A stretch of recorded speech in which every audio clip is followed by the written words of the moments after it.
Eh, apa sih susahnya punya sekolah musik sendiri?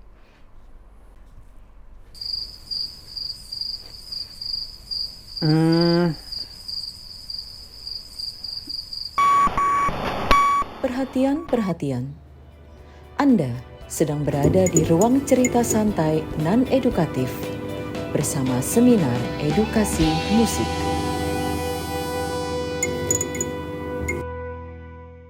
ya sebenarnya yang bikin susah eh, mendirikan sekolah musik itu, kalau saya pikir ya adalah saya sendiri sebenarnya, karena saya nggak pernah pengen mendirikan suatu sekolah musik yang ya yang hanya sekedar memberikan les gitu, atau apa namanya, ya memang misinya dari awal saya ingin sekolah musik itu memberikan satu pendidikan yang menyeluruh dan juga bisa berkontribusi banyak buat masyarakat dan juga kebudayaan di sini gitu loh. Ya itu saya rasa. Jadi kalau memang misinya begitu untuk dapat istilahnya apa namanya, profit, uh, ya jangan harap deh gitu loh. Ya karena apa namanya, ya banyak sekali yang mesti dipikirkan, termasuk gurunya sendiri gitu. Maksudnya uh, ya kesejahteraan gurunya, atau gurunya baiknya bagaimana, programnya dan sebagainya gitu loh. Jadi ya kompleks gitu aja. Mungkin kalau mendirikan sekolah musik hanya sekedar memberikan les dan kebetulan di tempat yang tepat, artinya di tempat perumahan baru yang banyak anak-anaknya, terus juga apa namanya, uh, ya gitulah, tentu lebih mudah sih sebenarnya, ya gitu. Oke, mesti cari keseimbangan berarti ya. Maksudnya soalnya kan ini bukan bukan non profit organization gitu, bukan kerja pro bono juga gitu kan. Oke. Lalu sekarang kan Kalendi lagi sangat aktif di Jakarta Sinfonietta. Sejak kapan ya itu? Jakarta Sinfonietta. Ntar 7 tahun lalu kalau nggak salah. 7 tahun ya. Lama juga ya? Lama juga, nggak kerasa juga. Sebelum di Jakarta Sinfonietta kan Kalendi udah punya banyak pengalaman mengaba juga. Eh, Ketertarikannya muncul dari mana ya? Sebenarnya udah lama sih, maksudnya ya orang tua saya tuh sebenarnya ya cukup menyeluruh sih gitu. Maksudnya dulu kalau dia menyekolahkan saya tuh ya saya diajak ke konser gitu di awalnya sebagai stimulasi aja gitu. Lama-lama setelah saya bisa jalan sendiri ya pergi sendiri gitu loh. Tapi maksudnya bagaimana mereka menunjukkan gitu, kalau nggak dibeliin buku, bukan hanya buku piano tapi buku-buku sejarah segala macam, dan juga apa namanya, dulu kaset ya, bukan, nggak ada sekarang sih, CD juga udah nggak ini kali orang. Iya benar. Nggak buka gadget. Nah apa namanya, ya jadi mereka lebih kayak simulasinya seperti itu, nggak pernah di, ya kamu harus latihan segini ini, terus kamu belajar ini, terus lesnya sama ini, nggak juga sih. Malah setelah saya lebih besar ya SMA gitu, saya datang sendiri ke tempat guru waktu saya harus pindah guru gitu, jadi nggak ditemenin oleh orang tua gitu. Apa tadi, balik lagi lupa. Kenapa tertarik sama orkes? Oke, Oh, mungkin orkes. mungkin gini, Iya, iya, iya. tertarik, tapi kan pasti dulu dengerin bukan cuma orkes, misalnya dengerin vokal, dengerin biola, dengerin cello gitu kan. Kenapa yang diseriusin tuh yang dijabanin yang orkes? Oke, iya, oke. Jadi ya kan artinya ya itu saya bilang, hubungannya sama orang tua saya, jadi saya diajak nonton ini juga dong, orkes gitu kan.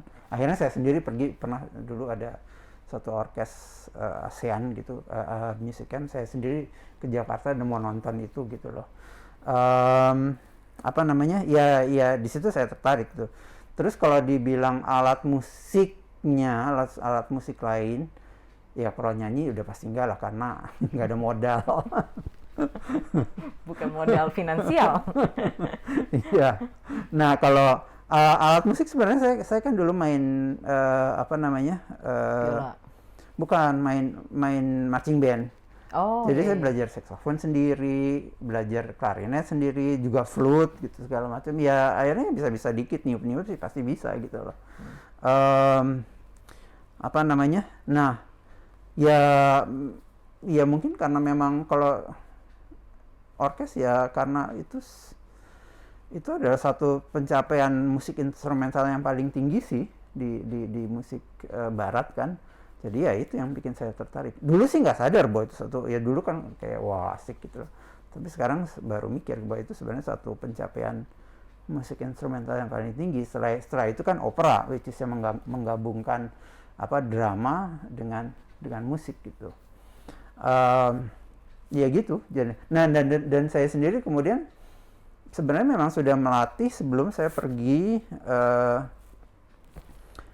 ke Amerika gitu. Jadi sebelum saya belajar musik udah melatih satu orkes amatir gitu di Bandung gitu. Dan ya senang aja gitu loh. Karena dan chamber music pun juga dulu ketemu teman biola ya Jack yuk main yuk ini. Jadi emang senang aja gitu. Kalau sekarang kan kebanyakan menurut saya ayo kamu ya mereka senang sih tentu chamber music sih, siapa sih nggak senang, tapi maksudnya yang menginisiasi kan ya saya gitu. Kalau dulu sih enggak, nyoba sendiri aja semuanya. Dulu saya cuma ingat ada teman saya yang belajar dengan Pak Adi Dharma almarhum, konduktor dari Orkes Simfoni Jakarta. Terus saya diajak ikut ke situ. Saya bilang, Om saya boleh belajar conducting nggak? Kamu belajar aja sendiri, ini dikasih buku gitu. Terus, Apa Donald Duck? bukan buku conducting ya di fotokopi maksudnya. Saya udah belajar dari situ awalnya, terus ya ngelatih orkes ini gitu. Tapi itu berarti berawal dari intuisi aja ya? Gitu. Nah, ya sekali lagi terus sebenarnya saya jadi waktu belajar ke apa namanya mau belajar sekolah musik itu, ya saya sebenarnya ada pilihan juga kenapa nggak conducting juga gitu. Tapi gen reasonnya sama, alasannya sama. Nanti kalau conducting hidupnya gimana dong? Sama betul, juga betul. Gitu. Ya, jadi kayaknya ternyata saya tipenya orang yang ya nggak terlalu berpetualangan juga kali ya gitu loh. Cari secure-nya gitu. Ya logis lah, maksudnya untuk cowok lagian gitu kan, zaman dulu juga kan mungkin wawasan juga lebih in a way lebih sempit karena kita nggak bisa lihat apa yang terjadi di Amerika pada saat ini atau gimana. Oke. Kalau ngebandingin nih maksudnya pendidikan musik sekarang itu kan majunya gila ya. Maksudnya terutama piano ya, biola juga udah mulai, yang vokal juga udah mulai semua. Banyak sekali anak muda sudah serius menuntut ilmu tuh strata 1, strata 2 ke luar negeri gitu ya, maupun di dalam negeri itu kan udah menjamur lah dibanding zaman dulu. Tapi sebenarnya kan musik klasik itu adalah musik tradisi barat, yang mana lahirnya memang di sono, bukan lahir di sini gitu. Mungkin nggak sih pada suatu saat atmosfer musik kita tuh menjadi sama seperti di barat gitu. Kalau mengingat Amerika sendiri kan juga sebenarnya bukan jantung dari musik klasik itu sendiri, tapi di sana ternyata jauh lebih exposure-nya jauh lebih besar dibanding di Eropa gitu. Jauh lebih besar? Iya, di Amerika kan terhadap musik exposure klasik? Ya. Oh, exposure maksudnya? Terhadap musik klasik, exposure-nya maksudnya? Masa Eropa nggak gede sih? Dibanding Amerika? Gedung konsernya di Amerika kayaknya lebih gede-gede dibanding di Eropa. Apa enggak? Gede iya, tapi kalau banyaknya enggak. Oh, iya. Oke. Jadi gini loh yang saya lihat tuh, kan saya sekolah di Amerika. Terus balik ke sini, terus dapat beasiswa dari adik-adik. Sebagai dosen sih waktu itu, kayak pertukaran dosen, tapi ya belajar ke situ 1 semester gitu di Freiburg. Nah, di situ saya ngelihat gitu bahwa musik klasik di Eropa itu adalah lebih bagian dari masyarakat dibandingin dari di Amerika gitu. Jadi mungkin kayak ke Bali gitu. Kalau kita ke Bali gamelan pasti ya kita ngobrol sama orang awam aja gitu, orang awam Bali gitu, maksudnya masih ada pengetahuan yang jelas gitu, yang kuat gitu terhadap apa itu gamelan dan sebagainya, fungsinya segala macam. Nah, ya ini sama di Eropa.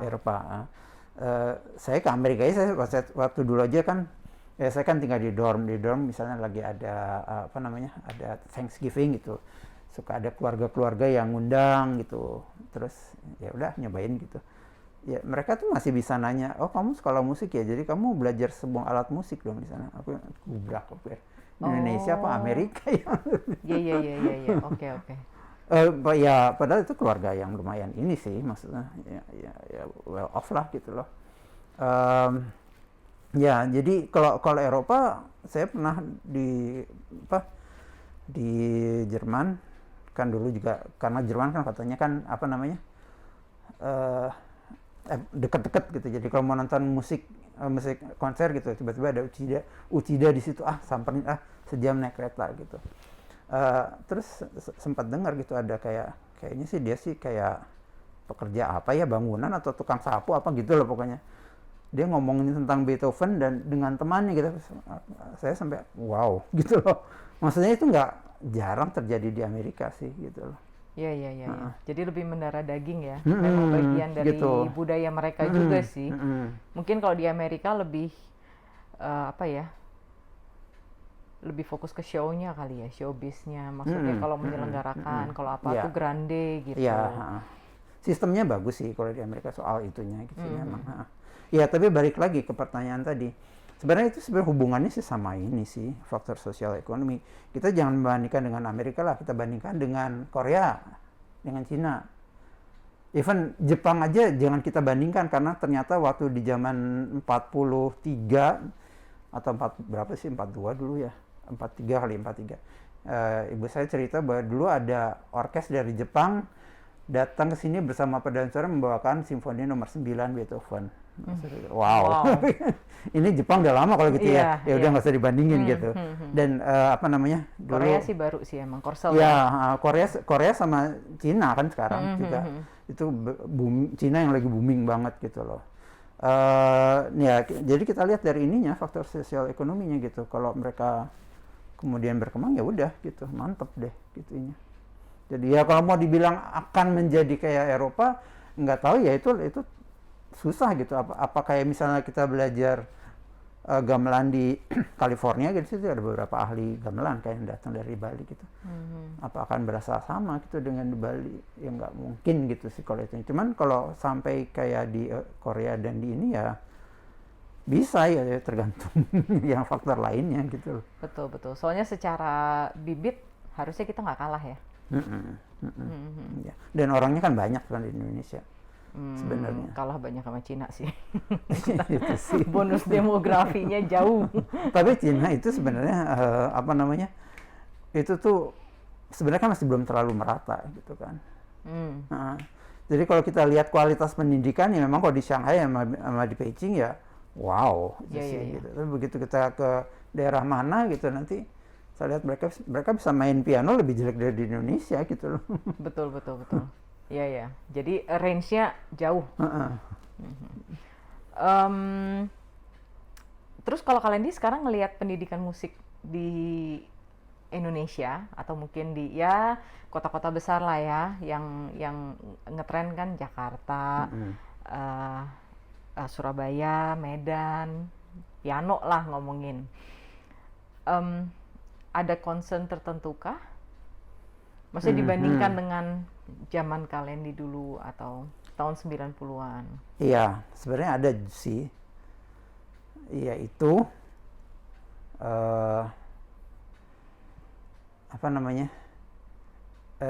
bagaimana kita memandang musik itu sendiri gitu. Maksudnya dulu kita melihat musik, orang belajar musik tentunya nantinya akan bisa main buat orang gitu, ya kan? Ya mungkin buat keluarga kalau cuman yang nggak ada bakat. Tapi kalau memang berbakat, lumayan loh. Maksudnya itu kan satu hiburan sendiri ya buat yang kita yang main, dan buat orang yang dengerin kan juga it's something gitu loh. Nah kalau yang berbakat kan tentunya pengen jadi ini terus segala macam. Jadi tujuannya lebih ke arah memang apa ya, kegiatan pertunjukan gitu. Jadi nah kalau sekarang saya melihat ada aspek kompetitif yang rada-rada menyeramkan juga gitu loh. Kan sekarang kompetisi juga booming sekali kan di sini gitu. Sebenarnya kompetisi ya jujur aja ya nggak jelek juga semua. Kompetisi sebenarnya bagus. Kompetisi itu sendiri ya. Artinya maksudnya yang salah satunya meningkatkan musik atau ya bidang apapun itu kan sebenarnya adalah kompetisi kan ya. Cuman ya memang kadang-kadang sulit gitu loh. Orang kadang-kadang masih belum bisa membedakan kompetisi antara misalnya sport dengan dengan musik gitu misalnya. Musik bagaimanapun faktor apa sih istilahnya, ketergantungan atau bukan tergantung tapi faktor ketidakeksakannya itu ya kan, ada yang eksak dan ada yang nggak eksak di musik itu sebenarnya. Nggak cuma nggak eksak semua juga. Di seni kan harus ada keteraturan, kalau nggak ada keteraturan ya juga kacau gitu. Tapi yang sisi yang tidak eksaknya ini seringkali dianggap tidak ada gitu loh oleh orang-orang gitu. Kayak misalnya kenapa sih dia jadi nggak menang gini, karena itu ya gitu maksudnya. Ya sampai juga bukan cuma itu tapi sampai oke, saya harus menang terus, saya harus menang terus. Ya well, itu bukan tujuan dari musik sih sebenarnya gitu loh.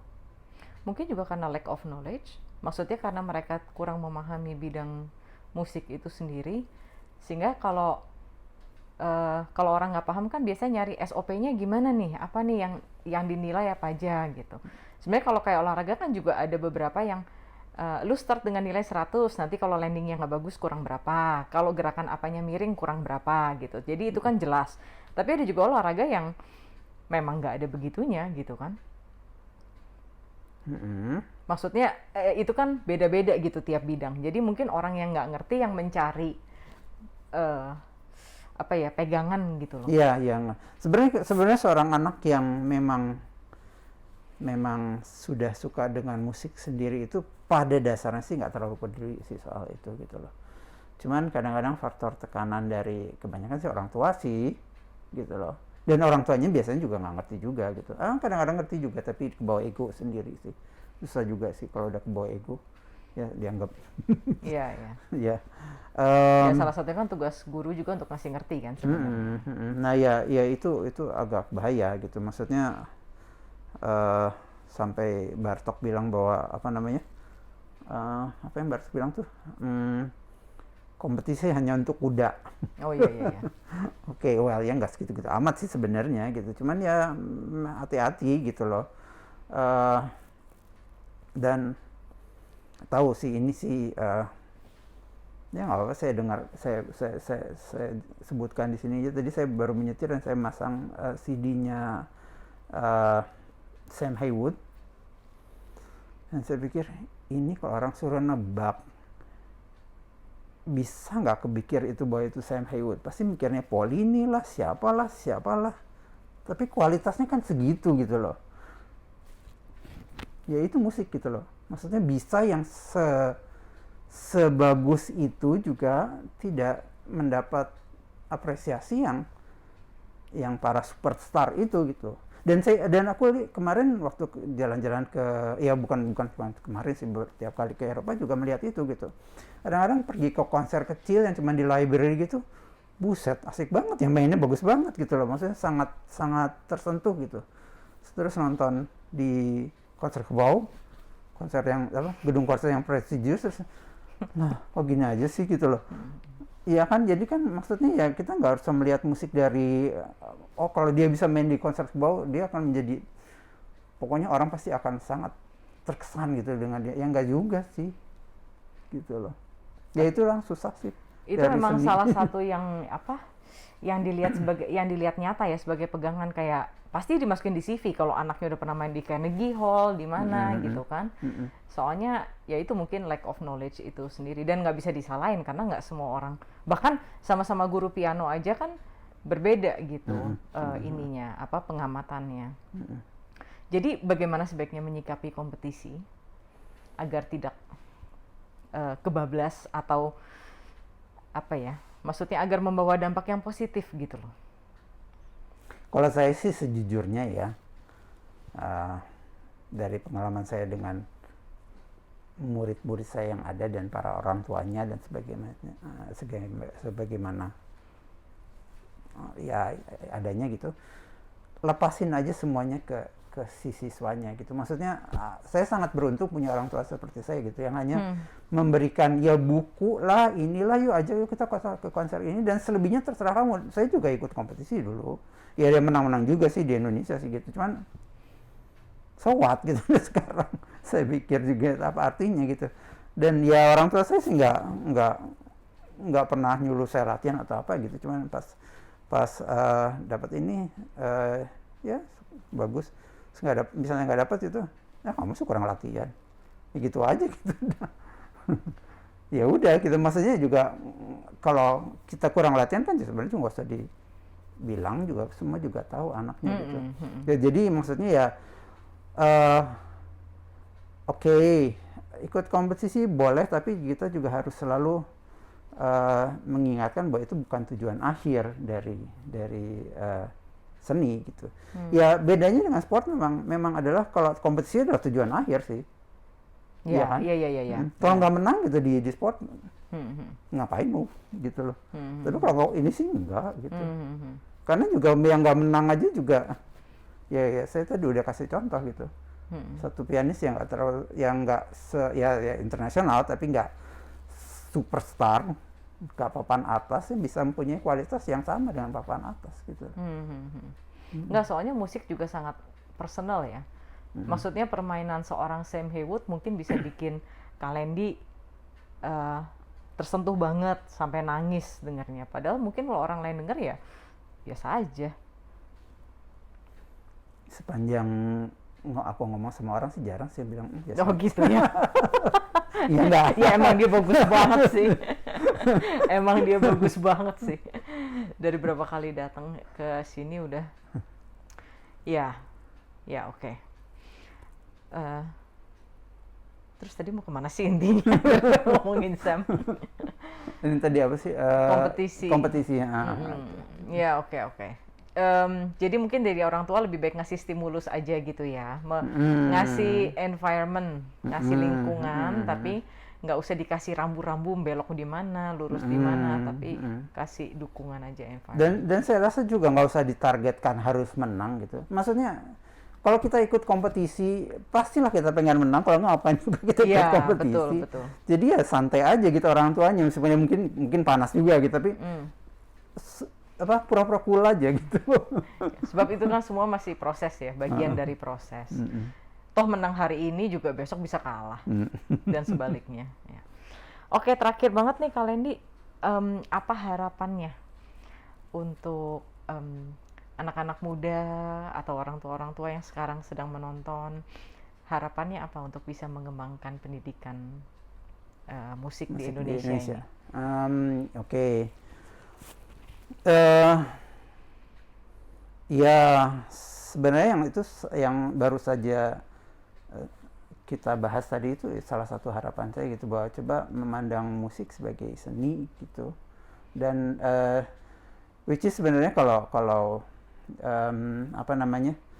semuanya diserahkan kepada si anak, itu pasti akan terjadi seperti itu gitu, karena orang sih di mana-mana faktor kompetitif itu selalu ada gitu. Tapi akan ada orang tua yang ngomong loh, tapi kalau anak saya nggak disuruh nih nggak gerak loh, nggak jalan loh Pak Lendi. Kenapa logatnya langsung begitu? Salah. Ya oke. Ada orang tua yang gitu. Anak saya tuh kalau nggak disuruh nggak akan ngapa-ngapain, diem aja di kamar main game. Jadi harus disuruh. Ya, oke. Itu salahnya gamenya kan sebenarnya. coba bagaimana orang tua itu membatasi supaya si anak itu tidak sering main game gitu. Kemarin punya siapa ya? Oh ya, salah satu anak teman saya. Jadi screen time-nya itu dibatasin gitu. Dia hanya bisa main game seberapa lama gitu. Ya coba dibuat begitu misalnya gitu.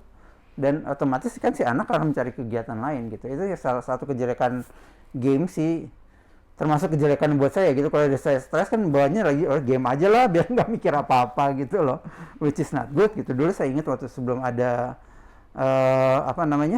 ada komputer atau apalagi gadget gitu ya nggak pernah kepikiran tuh gitu. Malah kalau lagi lagi iseng gitu jalan-jalan gitu. Maksudnya dulu tempat saya juga enak untuk jalan-jalan gitu, jalan-jalannya sendiri gitu, ngeliat ada apa gitu di situ, terus balik udah capek minum gitu, terus jadi ngurangin distraksi atau mengarahkan kali ya. Dan saya juga sekarang malah dulu kalau ini malah pengen santai baca buku, sekarang nggak pernah baca buku ya. Iya, dipikir-pikir benar. malah larinya ke gadget gitu loh. Sama aku juga. Kalau nggak ini ya sosmed gitu. Iya. Ya oke. Niat padahal beli buku nggak dibuka-buka, ditumpuk doang. Iya. Ya jadi sebenarnya ya ngurangin distraksi, batasin. Gitu. Kalau buat anak-anaknya itu sendiri yang saat ini misalnya lagi pada belajar musik, ada harapan tertentu kah?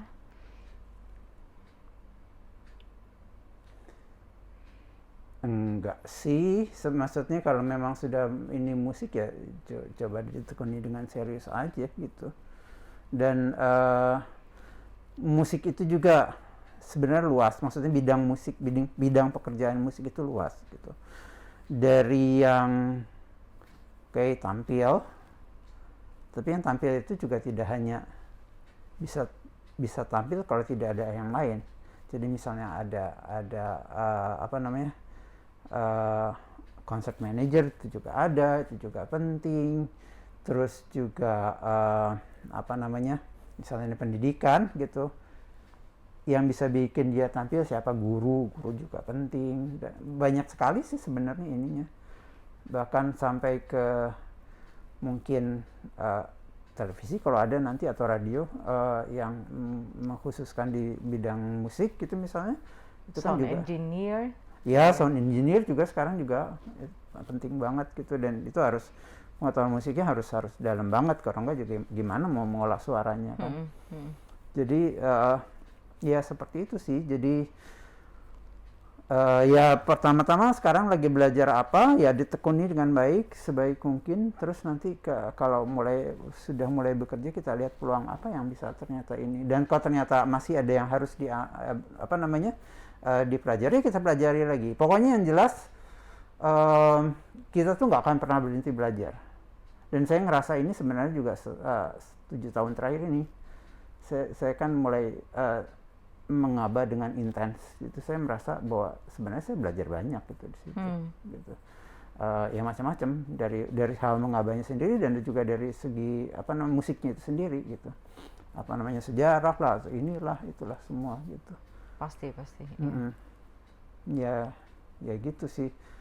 Nah, kalau untuk orang tua gitu, kalau usulan saya tadi kan yang Ruth bilang coba distraksinya dihilangkan gitu.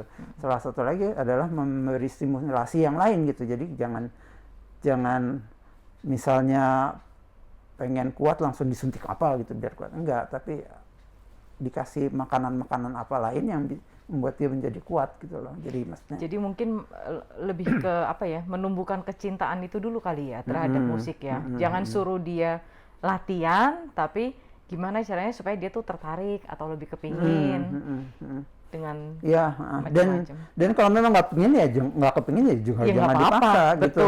Iya. Saya pernah ada satu murid belajar gitu, terus dia tapi dia dari awal dia bilang, saya sebenarnya nggak terlalu suka sih, orang tua saya yang nyuruh gitu. Terus ya udah nggak apa-apa, coba aja gitu. Terus saya pikir siapa tahu dia jadi tertarik, udah advance ya. Terus tapi masih SMA gitu, belajar terus Pas saya akhirnya mutusin untuk nggak ini aja deh gitu. Maksudnya saya seneng sih dengan apa yang kamu ajarkan kepada saya gitu. Cuman saya merasa ini bukan bidang saya. Ya udah nggak apa-apa, Iya, bagus nggak lah. apa-apa, Lebih iya. bagus begitu, jujur gitu ya. Dan masih banyak. Saya juga bilang iya kamu bisa belajar alat musik lain. Kalau nggak seni musik pun seni juga masih banyak gitu. Tapi emang aspek seni itu memang penting. Jadi sama seperti olahraga itu adalah bagian dari kehidupan. Ya harus ada gitu yang ditekuni gitu. Tapi Situ olahraga. iya kok tuh jauh loh. Oke, naik tangga ya Kak. Ya tapi itu benar sih. Maksudnya kalau nggak seneng ya dipaksa tuh, kesian anaknya, kesian gurunya. Iya benar. Oke, jadi lebih ke arah menumbuhkan kecintaan, karena aku rasa juga dari kecintaan itu muncul apresiasi ya. Dari orang tuanya juga kan. Maksudnya orang tua juga harus belajar mencintai musik juga gitu. Oke, ada lagi yang mau ditambahkan mungkin? Enggak sih, Mau udah ini. cukup. Oke. Ya saya berharap kondisi sosial ekonomi di Indonesia juga terus berkembang sehingga akhirnya kita juga bisa ini deh. Maju juga. Amin banget. Di tengah harga minyak yang naik, harga bensin naik, semua naik. Oke, kalau gitu. Terima kasih banget Kak Lendi untuk waktunya. Terima kasih juga. Terima kasih juga teman-teman Sam yang sudah menyaksikan. Sampai jumpa di resitatif berikutnya.